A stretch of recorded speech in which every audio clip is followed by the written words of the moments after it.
Hi hello friends. இன்றைக்கி இவ என்ன இன்ட்ரெஸ்டிங்காக பண்ணான்னு பார்த்தீங்கன்னா, நெயில் பாலிஷை வந்து நான் போட்டுட்ருந்தேன் என் கையில். அவள் வந்து எனக்கும் வேணும் அப்படின்னு சொல்லி அடம் பிடிச்சா, ரொம்ப கத்தி உருண்டு புரண்டா. சரி போனால் போயிட்டு போகுது அப்படின்னு சொல்லிட்டு ஒரு காஞ்ச நெயில் பாலிஷ் ஒன்று இருந்தது, அதை எடுத்துகிட்டு வந்து தந்தேன் இவகிட்ட. அவள் வந்து நான் எப்படி பண்ணுறனோ, என்ன மாதிரி அடிக்கிறனோ அதே மாதிரியே எனக்கும் பண்ணி விட்டா. எனக்கே செம ஷாக்கிங்காக இருந்துச்சு. ஒரு 2 வயசு கூட இன்னும் இவளுக்கு ஆகலை, எல்லா வேலையும் பண்ணுறாளே அப்படின்னு சொல்லிட்டு தோணுச்சு. இவ பெருசானா நம்ம பார்லருக்கே நிறைய செலவு பண்ணும் போலையே அப்படின்னு இன்னொரு மைண்ட் செட் வர தோணுச்சு.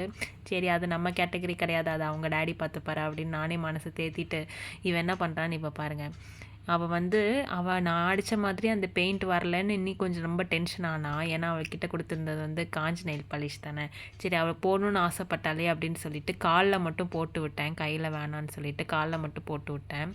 சமாளிக்கவே முடியல. அட்லாஸ்ட் பாலை கொடுத்து தான் சமாளித்தேன். வீடியோ பிடிச்சா சப்ஸ்கிரைப் பண்ணுங்கள், லைக் பண்ணுங்கள்.